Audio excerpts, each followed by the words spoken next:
PM किसान योजना ह्या योजनेअंतर्गत शेतकऱ्यांना वर्षाला 6,000 रुपये मिळतात।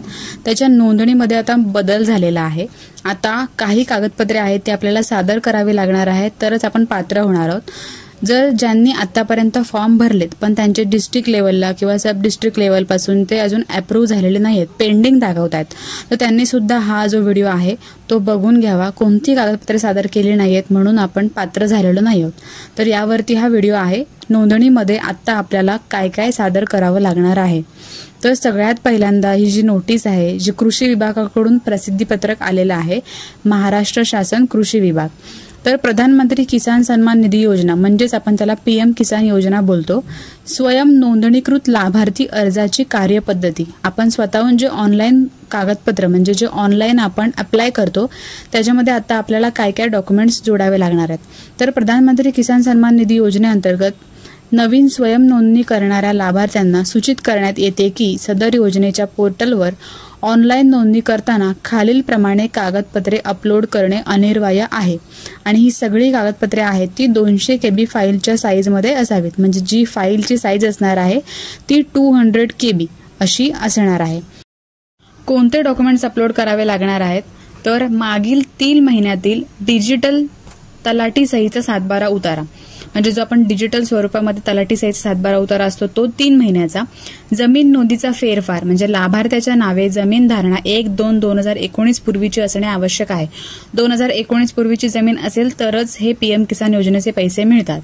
तर त्याचा जो जमीनचा फेरफार असतो 7/12 सारखाच असतो, तो फेरफार सुद्धा आपल्याला ऑनलाईन काढता येतो। तो फेरफार वारसा नोंद फेरफारवर मयत दिनांक 1/2/2019 नंतरची असल्यास ज्यांच्या नावावरून ही वारसाने जमीन आली त्यांच्या नावे जमीन आलेला तोही सुद्धा फेरफार सोबत जोडावा लागणार आहे। म्हणजे 2019 नंतर जर कोणाचा मृत्यू झाला असेल आणि वारसा हक्काने ती जमीन आपण आपल्या नावावर केली असेल तर तो पण फेरफार सोबत जोडायचा आहे। नंतर पती पत्नी व 18 वर्षाखालील अपत्यांचे आधार कार्ड, पती पत्नीचं आधार कार्ड तर आपण देत होतो, 18 वर्षाखालील जर अपत्य असेल तर त्याचं सुद्धा आधार कार्ड, हे सर्व एकाच पानावरती स्कॅन करायचं आहे। म्हणजे जो पण प्ले स्टोअरवरती स्कॅनर वगैरे मिळतात त्याच्यामध्ये एकाच ह्याच्यामध्ये 3ही जे आहेत आधार कार्ड ते स्कॅन होतात, तसं वाला स्कॅनरने तुम्ही स्कॅन करू शकता। वरील सर्व ऑनलाईन अपलोड केलेली जी कागदपत्रे आहेत ती आपल्याला कृषी अधिकारी असतो त्याच्याकडे द्यायचे आहेत। आता लाभार्थी अपात्रता मागे घेण्याची कार्यपद्धती, म्हणजे जर तुम्ही आतापर्यंत पीएम किसानचा फॉर्म भरलेला आहे पण तुमचं अजून पेंडिंगच आहे स्टेटस, त्या स्टेटसमध्ये काही दिसत नाहीये किंवा दिसतंय कुठून रिजेक्ट झाला असेल तर तुम्हाला आता तो फॉर्म पुन्हा दुरुस्त करता येणार आहे। तर अपात्रता मागे घेण्याचा विहित नमुन्यातील अर्ज असतो तो कृषी अधिकाऱ्याकडे मिळतो, तो देतो।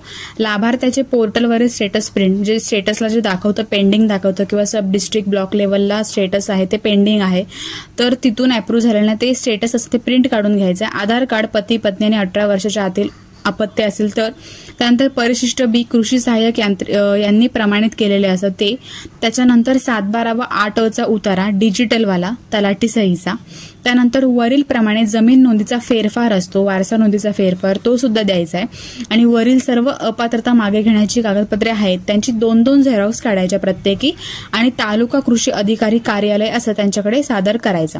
तर अशा प्रकारे हा महत्त्वपूर्ण माहिती आहे पीएम किसान बद्दल, ज्यांच्यासाठी महत्त्वाची आहे त्यांच्यासोबत तुम्ही शेअर करू शकता।